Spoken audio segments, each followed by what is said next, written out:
그렇다면 이 섬유소가 어떤 음식에 있는지 알아봐야겠죠? 그 전에 아셔야 할 사실이 하나 있습니다. 바로 식물성 식품에는 섬유소가 풍부한데 동물성 식품에는 섬유소가 하나도 없다는 사실입니다. 동물성 식품이 우리 몸에 나쁜 건 아닙니다만 고기, 우유, 달걀 같은 완전 식품이라고 얘기하는 식품들도 좋다고 말하기에는 다소 아쉬운 제품이죠. 그 이유는 섬유소가 없기 때문입니다. 반면에 섬유소가 풍부한 음식은 식물성 식품입니다. 대표적으로는 일단 채소인데요. 영양학적 면에서 섬유소가 많고 지방이 거의 없다라는 장점 뿐만 아니라 칼슘, 철분 등이 풍부하고 단백질도 예상외로 많아요. 뿐만 아니라 여기에 항산화 작용과 항암 작용을 하는 물질까지 포함되어 있습니다. 채소를 많이 먹으면 건강에 좋을 수밖에 없다는 사실인 거죠. 두 번째는 과일입니다. 과일은 채소와 함께 섬유소와 비타민이 풍부한 저지방 식품입니다. 거기다가 달콤함까지 갖추고 있죠. 회사에서 간식으로 감자칩보다 과일이 훨씬 훌륭한 제품입니다. 세 번째는 콩과 식물입니다.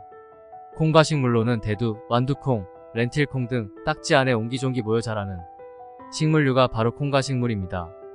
콩은 식물임에도 불구하고 단백질과 칼슘이 풍부할 뿐만 아니라 동물성 식품과는 반대로 콜레스테롤과 혈압을 낮추는 효과가 있습니다.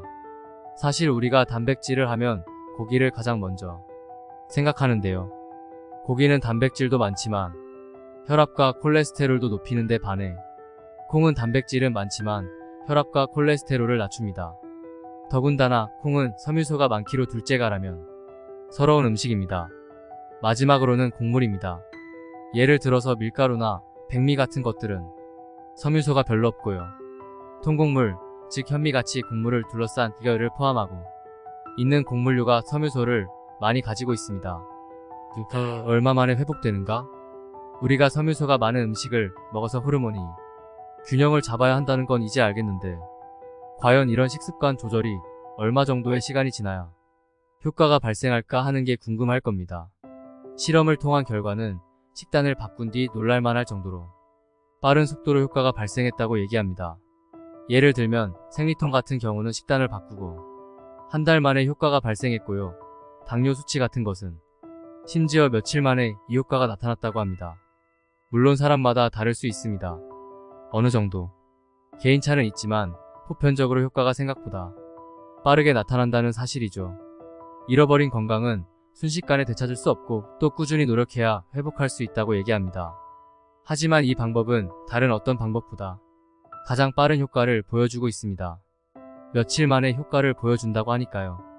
아는 것이 힘. 동기부여 측면에서도 아는 것이 힘입니다. 만약에 여러분이 이 내용을 모른다면 콩, 현미가 몸에 좋다고 해도 잘 안 찾아 먹게 됩니다. 왜 좋은지 모르니까. 근데 이제 왜 좋은지를 알게 되면 음식이 입 안으로 들어갈 때 느낌이 달라지게 되는 거죠. 솔직히 현미밥이 쌀밥보다 맛이 없죠. 콩밥이 흰밥보다 맛이 없어요. 하지만 이 정보를 알고 난 후에 콩밥을 먹으면 이 콩밥과 현미밥이 내 몸에 들어가서 콜레스테롤과 인형 호르몬을 없애는 역할을 한다는 생각을 하면서 먹게 될 거고요. 당신은 당신의 몸에서 좋은 역할을 하는 음식을 훨씬 더 열심히 먹을 수 있는 동기부여가 될 겁니다. 출처 건강을 순식간에 회복하는 방법 작성자 헤리티지 스파이시